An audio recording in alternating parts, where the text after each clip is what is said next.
ಪ್ರಸಂಗದ ಶಿರೋನಾಮೆ ಈ ರೀತಿಯಲ್ಲಿದೆ: ಪ್ರಾರ್ಥಿಸಲು ನಮಗೆ ಕಲಿಸು ಎಂಬುದಾಗಿ. ಪ್ರಾರ್ಥಿಸಲು ನಮಗೆ ಕಲಿಸು ಎಂಬುದಾಗಿ. ಯಾರು ಕೇಳಿದ್ರೆ ಅಂತಂದ್ರೆ, ಲೋಕರಕ್ಷಕನಾಗಿರ್ತಕ್ಕಂಥ ಯೇಸು ಕ್ರಿಸ್ತನಿಗೆ ಅಪೋಸ್ತಲರು ಕೇಳಿದರು. ಅದರ ಬಗ್ಗೆ ನಾವು ಸ್ವಲ್ಪ ಮಟ್ಟಿಗೆ ಧ್ಯಾನ ಮಾಡೋಣ. ಅದಕ್ಕಿಂತ ಮುಂಚಿತವಾಗಿ ನಾವು ತಲೆಗಳನ್ನು ತಗ್ಗಿಸಿಕೊಂಡು ಒಂದು ಪ್ರಾರ್ಥನೆ ಮಾಡಿಕೊಳ್ಳೋಣ. ಪರಮ ಪವಿತ್ರನಾಗಿರುವಂತಹ ನಮ್ಮ ಪರಲೋಕ ತಂದೆಯಾದ ದೇವರೇ, ನಿಮ್ಮ ಘನವುಳ್ಳ ನಾಮಕ್ಕಾಗಿ ಸ್ತೋತ್ರ ಮಾಡುತ್ತೇನೆ ಸ್ವಾಮಿ.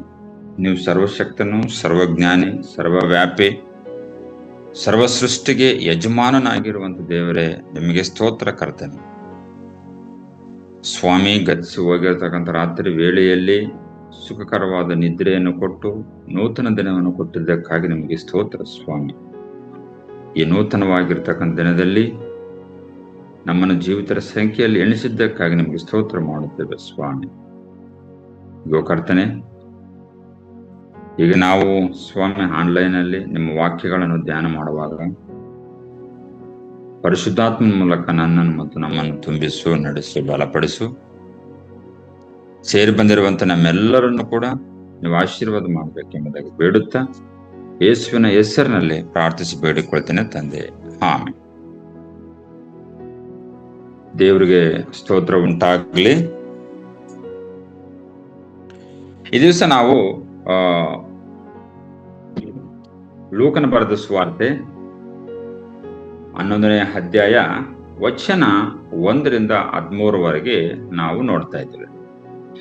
ಲೂಕನ ಬರೆದ ಸುವಾರ್ತೆ 11ನೇ ಅಧ್ಯಾಯ ವಚನ 1-13. ಅಲ್ಲಿ ನಾವು ಹೆಡ್ಡಿಂಗ್ ಕೂಡ ನಾವು ನೋಡ್ತೇವೆ. ಏನಂತಂದ್ರೆ, ಮನುಷ್ಯರು ದೇವರ ಪ್ರಾರ್ಥನೆಯಲ್ಲಿ ಆಸಕ್ತರಾಗಿರಬೇಕೆಂದು ಯೇಸುವು ಸಾಮ್ಯ ರೂಪವಾಗಿ ಬೋಧಿಸಿದ್ದು. ಅಂದ್ರೆ ಕ್ರೈಸ್ತ ವಿಶ್ವಾಸಿಗಳಾಗಿರ್ಬೋದು, ಮನುಷ್ಯರಾಗಿರ್ಬೋದು, ಪ್ರತಿಯೊಬ್ಬರು ಕೂಡ ಪ್ರಾರ್ಥನೆಯಲ್ಲಿ ಆಸಕ್ತರಾಗಿರಬೇಕು ಎಂಬುದರ ಬಗ್ಗೆ ಯೇಸು ಕ್ರಿಸ್ತನ ಬೋಧನೆ ಮಾಡ್ತಾರೆ. ಆಸಕ್ತಿ, ಎಸ್. ಪ್ರಾರ್ಥನೆ ಅನ್ನುವಂಥದ್ದು ಕ್ರೈಸ್ತ ವಿಶ್ವಾಸಿಗಳಿಗೆ ಅತಿ ಏನಂತಂದ್ರೆ ಒಂದು ಶಸ್ತ್ರಾಸ್ತ್ರ ಇದ್ದ ಹಾಗೆ. ಅದು ಯುದ್ಧಕ್ಕೆ ಹೋದಾಗ ಹೇಗೆ ಶಸ್ತ್ರಾಸ್ತ್ರ ಅಗತ್ಯವೋ, ಕ್ರೈಸ್ತ ಜೀವಿತದಲ್ಲಿ ಪ್ರಾರ್ಥನೆಯು ಕೂಡ ಅಷ್ಟು ಪ್ರಾಮುಖ್ಯವಾಗಿರುವಂಥದ್ದು. ಪ್ರಾರ್ಥನೆ ಅನ್ನುವಂಥದ್ದು ದೇವರ ಜೊತೆ ಮನುಷ್ಯನು ಮಾತನಾಡುವಂಥದ್ದು ಎಂಬುದಾಗಿ ಅದರ ಅರ್ಥ. ತಂದೆಯೇ ಜೊತೆ ಮಗ ಯಾವ ತರ ಮಾತನಾಡುತ್ತಾನೋ ಅದೇ ಪ್ರಕಾರವಾಗಿ ಒಬ್ಬ ಕ್ರೈಸ್ತ ವಿಶ್ವಾಸಿಯು ದೇವರ ಸಂಗಡ ಮಾತನಾಡುವಂಥದ್ದೇ ಪ್ರಾರ್ಥನೆ. ಮತ್ತೆ ದೇವರು ನಮ್ಮ ಸಂಗಡ ಮಾತನಾಡಬೇಕಾದ್ರೆ ನಾವು ಬೈಬಲ್ ಅನ್ನು ಓದಿದ್ರೆ ಸಾಕು, ದೇವರು ನಮ್ಮ ಸಂಗಡ ಮಾತನಾಡ್ತಾರೆ. ಹಾಗಾಗಿ ಪ್ರತಿ ಕ್ರೈಸ್ತ ವಿಶ್ವಾಸಿ ಪ್ರತಿನಿತ್ಯ ಎಡಬಿಡದೆ ಪ್ರಾರ್ಥನೆ ಮಾಡಬೇಕೆಂಬುದಾಗಿ ಯೇಸು ಸ್ವಾಮಿಯ ಉದ್ದೇಶ, ಅಪೋಸ್ತಲರ ಉದ್ದೇಶ. ಪ್ರತಿನಿತ್ಯ ಮಾಡಬೇಕು ಎಂಬುದರ ಬಗ್ಗೆ. ಬೆಳಿಗ್ಗೆ ಆಗಿರ್ಬೋದು, ಮಧ್ಯಾಹ್ನ ಆಗಿರ್ಬೋದು, ರಾತ್ರಿ ಆಗಿರ್ಬೋದು, ಅಥವಾ ಕಷ್ಟದಲ್ಲಿ ಕೂಡ ಪ್ರಾರ್ಥನೆ ಮಾಡಬಹುದು, ಸಂತೋಷದಲ್ಲಿ ಪ್ರಾರ್ಥನೆ ಮಾಡಬಹುದು. ಒಟ್ಟಾರೆಯಾಗಿ ದೇವರಿಗೆ ಯಾವಾಗಲೂ ಕೂಡ ಪ್ರಾರ್ಥನೆ ಮಾಡಬೇಕು. ಕೇವಲ ಯೇಸು ಕ್ರಿಸ್ತನ ಪ್ರಾರ್ಥನೆಯನ್ನು ಕೇವಲ ಶಿಷ್ಯರಿಗೆ ಮಾತ್ರ ಹೇಳಿದ್ದಲ್ಲ, ಅಥವಾ ವಿಶ್ವಾಸಿಗಳಿಗೆ ಹೇಳಿದ್ದಲ್ಲ. ಯೇಸು ಕ್ರಿಸ್ತನು ಪ್ರತಿನಿತ್ಯ ಮುಂಜಾನೆ ಎದ್ದು ಅಡವಿಗೆ ಹೋಗಿ ಪ್ರಾರ್ಥನೆ ಮಾಡುತ್ತಿದ್ದನು ಎಂಬುದನ್ನು ಕೂಡ ನಾವು ನೋಡ್ತಿದ್ದೇವೆ. ಎಲ್ಲಿ ಅವರಿಗೆ ಸಮಯ ಸಿಗ್ತದೋ ಅಲ್ಲಿ ಅಂತಹ ಜಾಗದಲ್ಲಿ ಅವರು ಪ್ರಾರ್ಥನೆ ಮಾಡ್ತಾ ಇದ್ರು. ಯೇಸು ಕ್ರಿಸ್ತ ಪ್ರಾರ್ಥನೆಗೆ ನಮಗೆ ಮಾದರಿ ಯಾರಂತಂದ್ರೆ ಯೇಸು ಕ್ರಿಸ್ತನೇ ನಮಗೆ. ಹಾಗಾಗಿ ಕೆಲವು ಸಾರಿ ನಮ್ಮ ಪ್ರಾರ್ಥನೆಗೆ ಕೆಲವೊಮ್ಮೆ ಹೌದು ಅಂತ ಉತ್ತರ ಬರುತ್ತೆ. ಕೆಲವು ಸಾರಿ ನಮ್ಮ ಪ್ರಾರ್ಥನೆಗೆ ಇಲ್ಲ ಎಂಬುದಾಗಿ ಉತ್ತರ ಬರುತ್ತೆ. ಕೆಲವು ಸಾರಿ ನಮ್ಮ ಪ್ರಾರ್ಥನೆಗೆ ಕಾದಿರು ಎಂಬುದರ ಬಗ್ಗೆ ಕೂಡ ಉತ್ತರ ಬರುತ್ತೆ. ಅಂದ್ರೆ ನಮ್ಮ ಪ್ರಾರ್ಥನೆಗೆ ಹೌದು ಅಂತ ಉತ್ತರ ಬರುತ್ತೆ, ಕೆಲವು ಸಾರಿ ಇಲ್ಲ ಎಂಬುದರ ಬಗ್ಗೆ ಉತ್ತರ ಬರುತ್ತೆ, ಕೆಲವೊಮ್ಮೆ ಕಾದಿರು ಅಂತ ಕೂಡ ಬರುತ್ತೆ. ಅಂದ್ರೆ ನಮ್ಮ ಪ್ರಾರ್ಥನೆ ಅದು ದೇವರ ಚಿತ್ತಕ್ಕನುಗುಣವಾಗಿರಬೇಕು. ನಮ್ಮ ಪ್ರಾರ್ಥನೆ ಭೋಗಕ್ಕೋಸ್ಕರವಾಗಿಯೋ ಅಥವಾ ಅತಿ ಆಸೆಗಾಗಿಯೋ ಅಥವಾ ದೇವರ ಚಿತ್ತವಿಲ್ಲದ ಪ್ರಾರ್ಥನೆ ಆಗಿರ್ಬೋದು, ಇಂಥವು ಕೆಲವು ಉತ್ತರ ಬರೋಂಗಿಲ್ಲ. ಆಮೇಲೆ ನಮ್ಮಲ್ಲಿ ಪಾಪವಿದ್ದುಕೊಂಡು ಕೂಡ ನಾವು ಮಾಡಿದ್ರು ಕೂಡ ಅದು ಪ್ರಾರ್ಥನೆ ಉತ್ತರ ಬರುವುದಲ್ಲ. ಯಾಕಂದ್ರೆ ಬೈಬಲ್ ಹೇಳ್ತದೆ, ನಿಮ್ಮ ಪಾಪಗಳೇ ನಾನು ಕೇಳಲಾರದಷ್ಟು ಅಡ್ಡವಾಗಿದ್ದಾವೆ ಅಂತ ಕೂಡ ಬೈಬಲ್ ಹೇಳ್ತದೆ. ಹಾಗೆ ಪ್ರಾರ್ಥನೆ ವೆರಿ ವೆರಿ ವೆರಿ ಪ್ರಾಮುಖ್ಯ, ಇಂಪಾರ್ಟೆಂಟ್. ಹಾಗಾಗಿ ಅಂತಹ ಪ್ರಾರ್ಥನೆ ಯಾರು ಕೇಳ್ತಾರೆ ಅಂದ್ರೆ ಅಪೊಸ್ತಲರು ಕೇಳ್ತಾರೆ. ಸ್ವಾಮಿ, ಸ್ನಾನಿಕನಾಗಿರ್ತಕ್ಕಂಥ ಯೋಹಾನನು ತನ್ನ ಶಿಷ್ಯರಿಗೆ ಕಲಿಸಿದ ಹಾಗೆ ನಮಗೂ ಕೂಡ ಪ್ರಾರ್ಥನೆ ಮಾಡುವುದನ್ನು ಕಲಿಸಿಕೊಡು ಎಂಬುದರ ಬಗ್ಗೆ ಅಪೊಸ್ತಲರು ಯೇಸು ಕ್ರಿಸ್ತನಲ್ಲಿ ಕೇಳ್ತಾರೆ.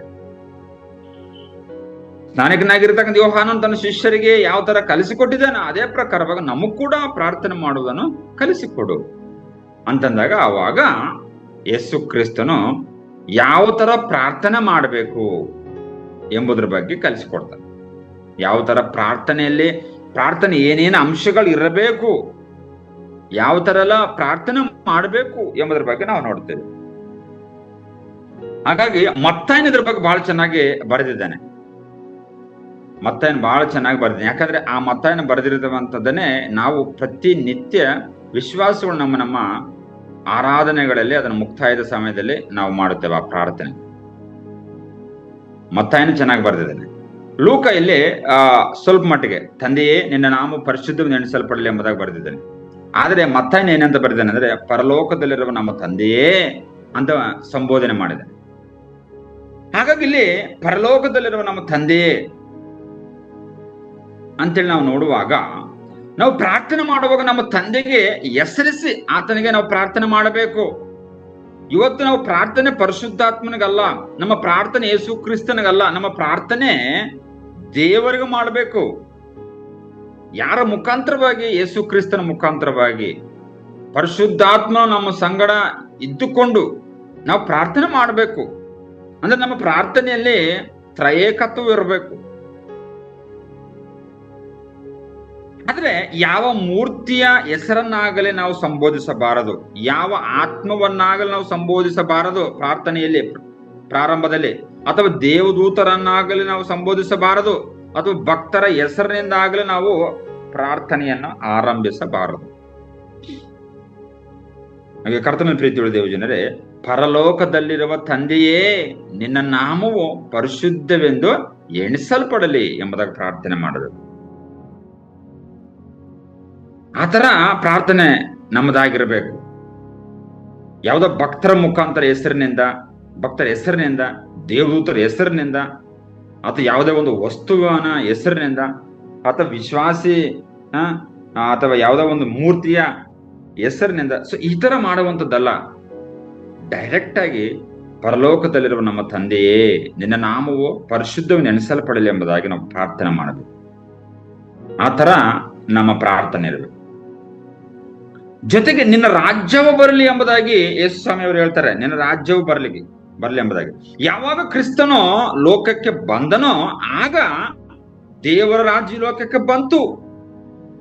ಕ್ರಿಸ್ತನನ್ನು ನಂಬುವ ಪ್ರತಿಯೊಬ್ಬರಲ್ಲಿ ಕೂಡ ದೇವರ ರಾಜ್ಯವಿದೆ. ಪ್ರೀತಿಯ ದೇವ ಜನರೇ, ಯಾರು ಯೇಸು ಸ್ವಾಮಿಯನ್ನ ನಂಬಿರ್ತಾರೋ ಅಂತವರಲ್ಲಿ ದೇವರ ರಾಜ್ಯವಿದೆ. ಇದರಿಂದಾಗಿ ದೇವರ ರಾಜ್ಯವು ಸಮೀಪವಾಗಿದೆ ಎಂಬುದಾಗಿ ಯೇಸು ಕ್ರಿಸ್ತನು ತನ್ನ ಬೋಧನೆಯಲ್ಲಿ ಸಂಬೋಧಿಸಿದ್ದಾನೆ.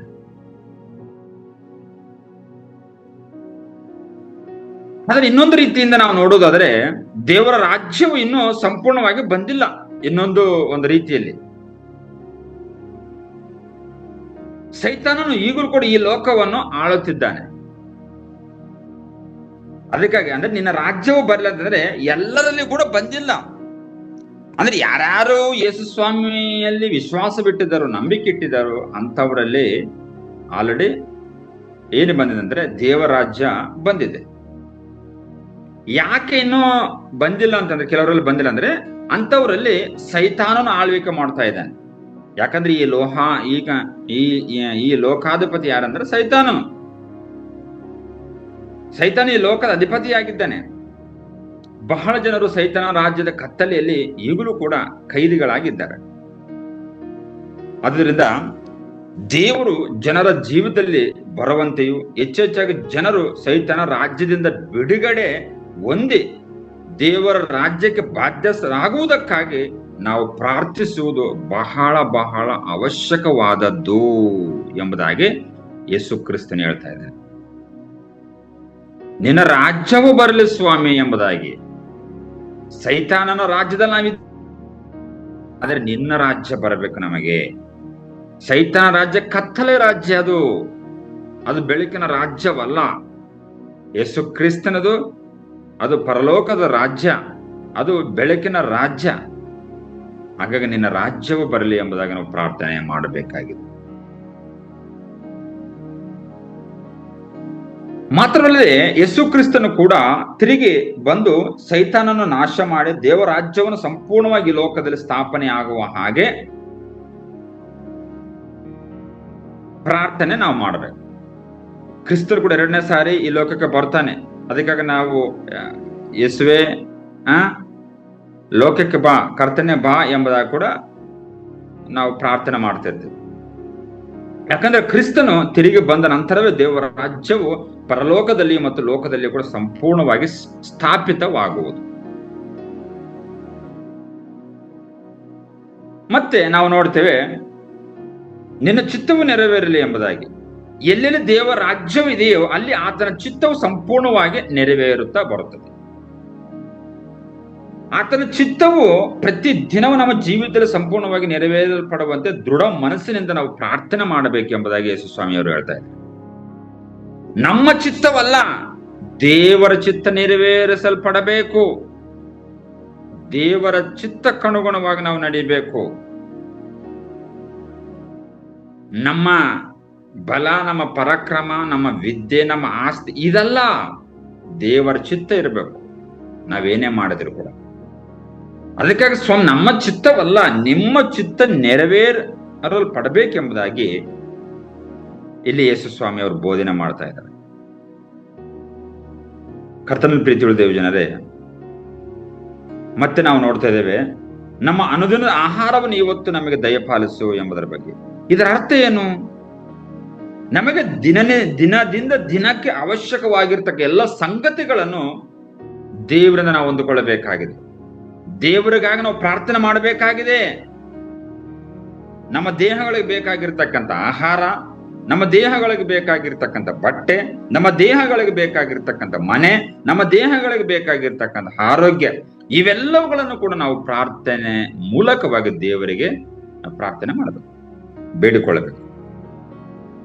ಇವು ಕೂಡ ನಾವು ಕೇಳಿಕೊಳ್ಳುವುದರಲ್ಲಿ ಕೂಡ ಇವು ಭೋಗಕ್ಕೂ ಅಥವಾ ದುಂದುತನಕ್ಕೂ ಕೂಡ ಕಾರಣವಾಗಿರಕೂಡದು.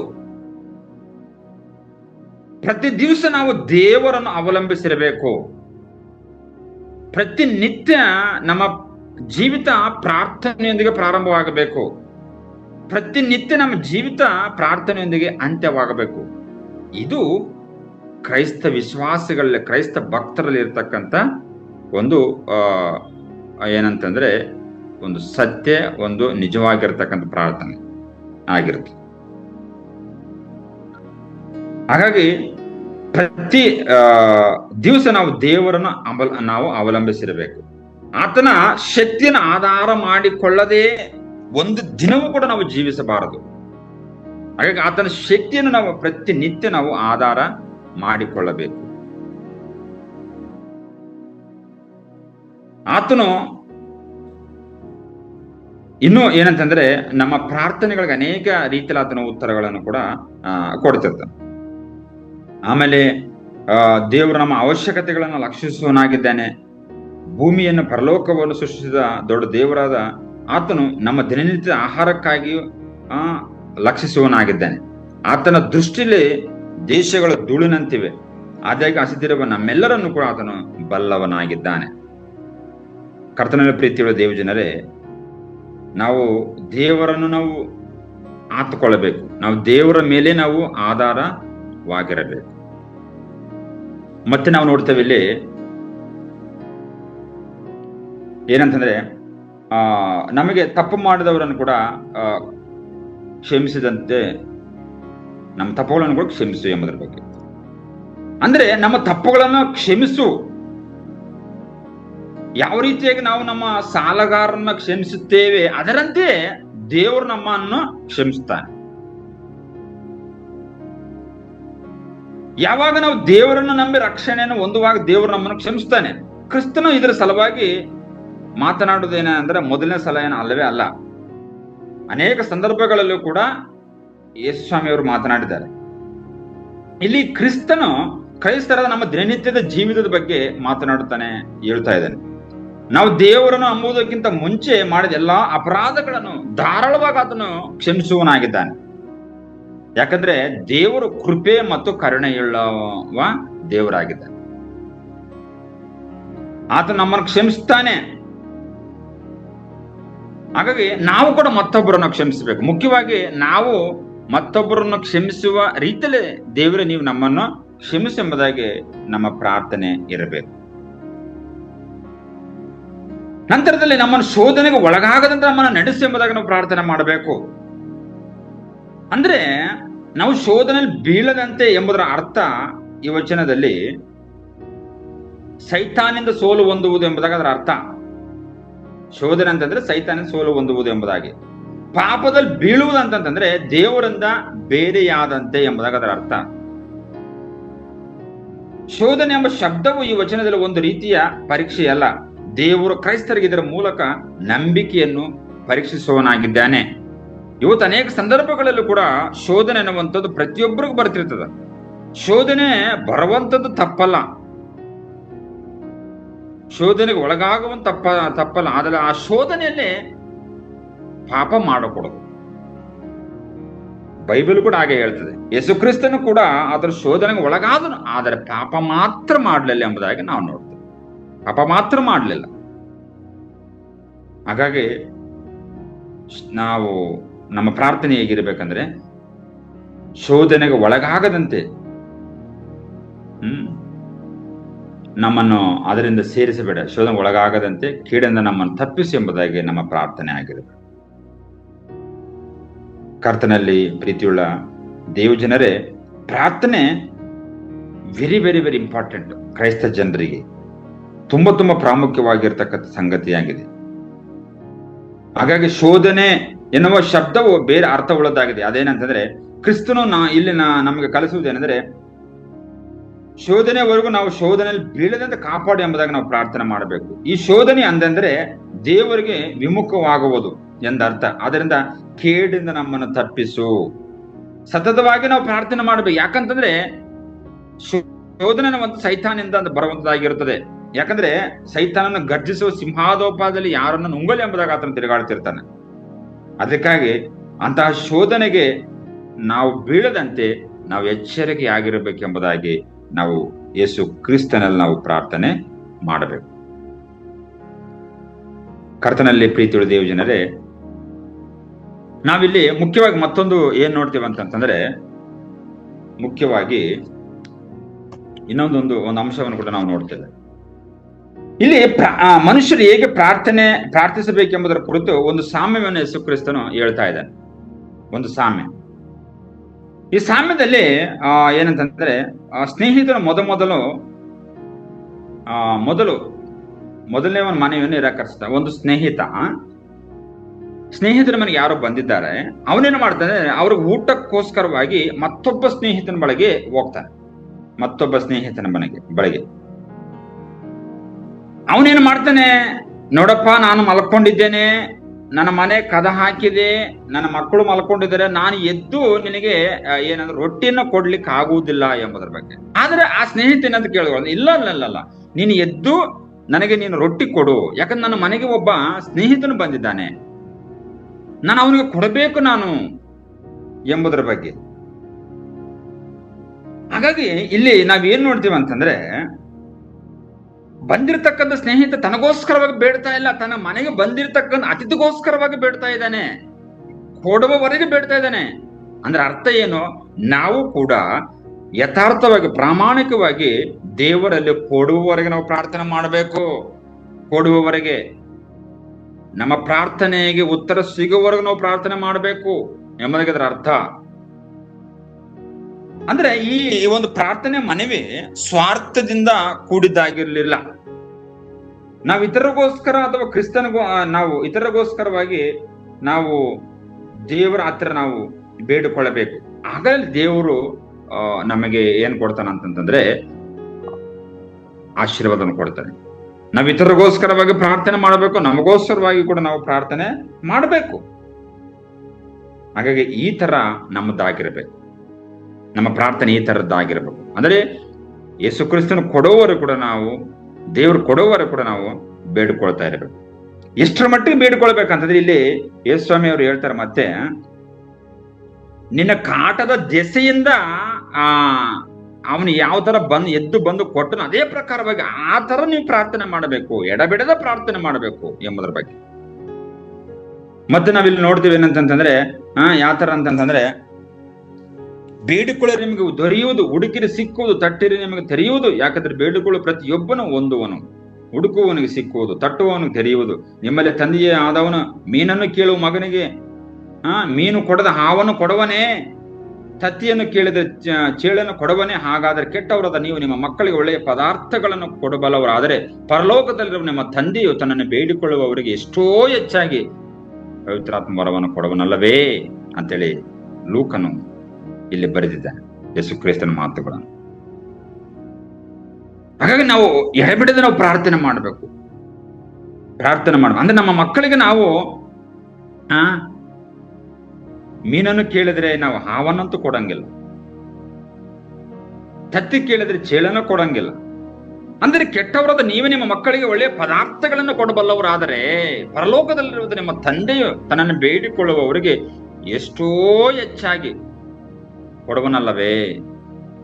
ಇದು ಯೇಸು ಸ್ವಾಮಿ ಹೇಳ್ತಾ ಇದ್ದಾನೆ. ಆಗ ನಾವು ದೇವರಿಗೆ ನಾವು ಪ್ರಾರ್ಥನೆ ಮಾಡಬೇಕಾಗಿದೆ.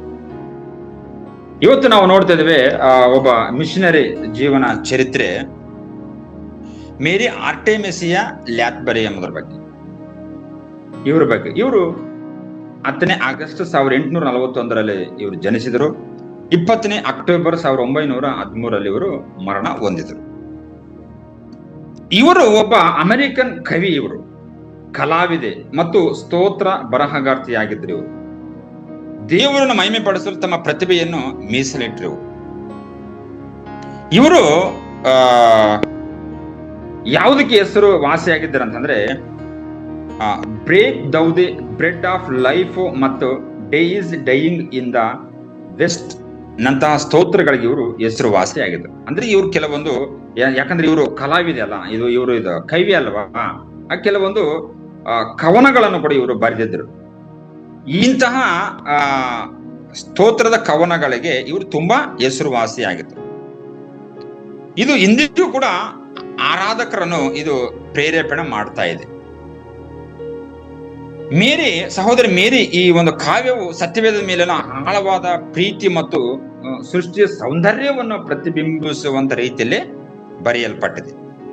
ಇವರು ಸೌಮ್ಯ ಮನೋಭಾವ, ಸ್ವಭಾವ, ಸೃಜನಶೀಲತೆಯ ಒಂದು ರೀತಿಯಿಂದ ಇದ್ದಂಥವ್ರು ಮತ್ತು ಸಭೆಯ ಆರಾಧನಾ ಜೀವನವನ್ನು ಒಂದು ವಿಶಿಷ್ಟವಾದ ರೀತಿಯಲ್ಲಿ ನಾವು ಮಾಡಬೇಕು ಎಂಬುದರ ಬಗ್ಗೆ ಹೇಳ್ಕೊಟ್ಟಿರ್ತಕ್ಕಂಥ ಸಹೋದರಿ ಈ ಮೇರಿ.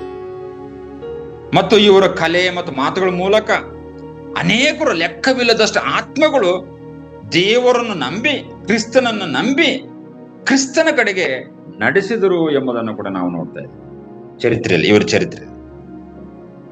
ಇವರು ಬರೆದಿರತಕ್ಕಂಥ ಸಾಹಿತ್ಯ, ಇವರ ಮಾತುಗಳು, ಅನೇಕ ಲೆಕ್ಕವಿಲ್ಲದಷ್ಟು ಆತ್ಮಗಳು ದೇವರ ಕಡೆಗೆ ಬಂದು ದೀಕ್ಷಾಸ್ಥಾನ ಪಡ್ಕೊಂಡ್ರು ಎಂಬುದರ ಬಗ್ಗೆ ಇವರ ಚರಿತ್ರೆಯಲ್ಲಿ ನಾವು ನೋಡ್ತಾ ಇದ್ದೇವೆ. ಕರ್ತನಲ್ಲಿ ಪ್ರೀತಿಯುಳ್ಳ ದೇವಜನರೇ, ಕ್ರೈಸ್ತ ವಿಶ್ವಾಸಿಗಳಾದ ನಾವು ನಮ್ಮ ಪ್ರಾರ್ಥನೆಯೇ ನಮ್ಮ ಆಯುಧ, ನಮ್ಮ ಪ್ರಾರ್ಥನೆಯೇ ನಮ್ಮ ಬಲ. ಕಷ್ಟಗಳಲ್ಲಿ, ಸಂಕಷ್ಟಗಳಲ್ಲಿ ನಾವು ಪ್ರಾರ್ಥನೆ ಮಾಡಬೇಕು. ಏನೋ ನನಗೆ ಏನೋ ಸಮಯ, ನನಗೇನು ಇವತ್ತು ಕೆಲಸ ಇಲ್ಲ ಅಂತ ಪ್ರಾರ್ಥನೆ ಮಾಡುವಂಥದ್ದಲ್ಲ. ನನಗೇನು ಈ ಭಾನುವಾರ ನನಗೆ ರಜೆ ಸಿಕ್ಕಿದೆ, ನಾನು ಚರ್ಚ್ಗೆ ಹೋಗ್ತೇನೆ, ಅದಲ್ಲ. ಎಡಬಿಡದೆ ನಾವು ಪ್ರಾರ್ಥನೆ ಮಾಡಬೇಕು. ಪ್ರತಿ ವಾರ ನಾವು ಚರ್ಚಿಗೆ ಹೋಗಬೇಕು. ಇದು ಕ್ರೈಸ್ತ ವಿಶ್ವಾಸಿಗಳಿಗಿರ್ತಕ್ಕಂಥ ಕಡ್ಡಾಯವಾಗಿರ್ತಕ್ಕಂಥ ಒಂದು ಒಂದು ಮನವಿ, ಒಂದು ಬೋಧನೆ ಆಗಿದೆ. ಹಾಗಾಗಿ ನಾವು ಯಾವಾಗಲೂ ಕೂಡ ಪ್ರಾರ್ಥನೆ ಮಾಡಬೇಕು. ಅದಕ್ಕಾಗಿ ಪ್ರಾರ್ಥನೆ ತುಂಬಾ ಅವಶ್ಯಕವಾದದ್ದು. ಯೇಸು ಕ್ರಿಸ್ತನು ಕೂಡ ಕೇವಲ ಅಪೋಸ್ತಲರಿಗೆ ಹೇಳಿ ತಾನೇನೋ ಪ್ರಾರ್ಥನೆ ಮಾಡದೇ ಇರಲಿಲ್ಲ. ಯೇಸು ಕ್ರಿಸ್ತನು ಕೂಡ ಪ್ರತಿನಿತ್ಯ ಆತನು ಪ್ರಾರ್ಥನೆ ಮಾಡ್ತಿದ್ದಾನೆ ಎಂಬುದನ್ನು ಕೂಡ ನಾವು ನೋಡ್ತಾ ಇದ್ದೇವೆ. ಸೊ ಪ್ರಾರ್ಥನೆ ನಮಗೆ ತುಂಬಾ ಅವಶ್ಯಕವಾಗಿರುವಂಥದ್ದು. ಸೊ ಹಾಗಾಗಿ ನಾವು ಕೂಡ ನಮ್ಗೆ ಒಂದ್ ವೇಳೆ ಪ್ರಾರ್ಥನೆ ಮಾಡ್ಲಿಕ್ಕೆ ಬರಲಿಲ್ಲ ಅಂದಿದ್ದೆ ಆದ್ರೆ ನಾವು ಕೂಡ ದೇವರಲ್ಲಿ, ಸ್ವಾಮಿ ನಮಗೆ ಕೂಡ ಪ್ರಾರ್ಥನೆ ಮಾಡೋದನ್ನು ಕಲಿಸಿಕೊಡಿ ಎಂಬುದಾಗಿ ನಾವು ಕೇಳಿಕೊಳ್ಳೋಣ. ದೇವರು ಈ ವಾಕ್ಯಗಳ ಮುಖಾಂತರ ನಮ್ಮನ್ನು ಆಶೀರ್ವಾದ ಮಾಡಲಿ. ಕೊನೆಯದಾಗಿ ಪ್ರಾರ್ಥನೆ ಮಾಡಿಕೊಂಡು ನಾವು ಮುಕ್ತಾಯ ಮಾಡಿಕೊಳ್ಳಿ. ನಮ್ಮನ್ನು ಬಹಳವಾಗಿ ಪ್ರೀತಿ ಮಾಡಿಕೊಂಡು ಬರುವಂತ ನಮ್ಮ ಪರಲೋಕ ತಂದೆಯಾದ ದೇವರೇ, ನಿಮ್ಮ ಘನವುಳ್ಳ ನಾಮಕ್ಕಾಗಿ ನಾವು ಸ್ತೋತ್ರ ಮಾಡುತ್ತೇವೆ ಸ್ವಾಮಿ.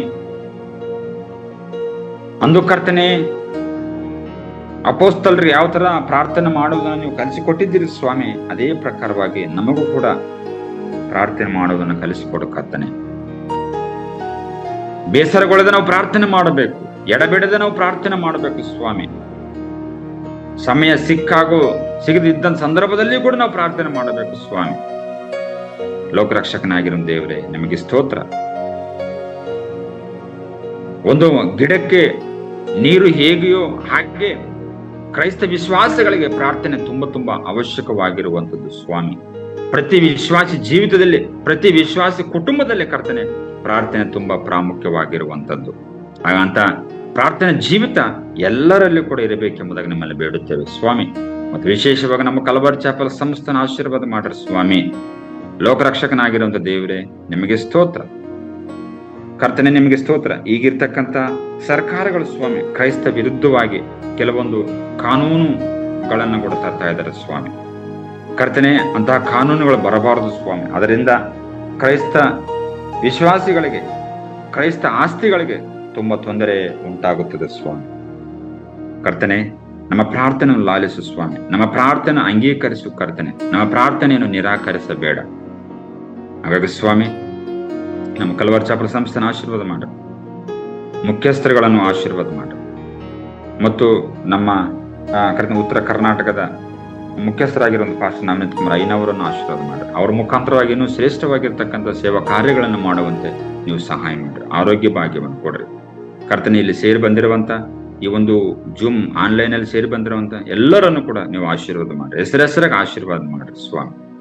ಕರ್ತನೆ, ಈ ದಿವಸ ನಮ್ಮ ಪ್ರಾರ್ಥನೆಯೊಂದಿಗೆ ನಮ್ಮ ಕೆಲಸ ಕಾರ್ಯಗಳನ್ನು ಪ್ರಾರಂಭ ಮಾಡಲಿಕ್ಕೆ ನೀವು ನಮ್ಗೆ ಸಹಾಯ ಮಾಡಬೇಕೆಂಬುದಾಗಿ ಬೇಡುತ್ತಾ ನಮ್ಮ ಪ್ರಾರ್ಥನೆ ಕೇಳಿದಾಗ ಸ್ತೋತ್ರ ಮಾಡುತ್ತಾ ಯೇಸುವಿನ ಹೆಸರಿನಲ್ಲಿ ಪ್ರಾರ್ಥಿಸಿ ಬೇಡಿಕೊಳ್ಳುತ್ತೇನೆ ತಂದೆ.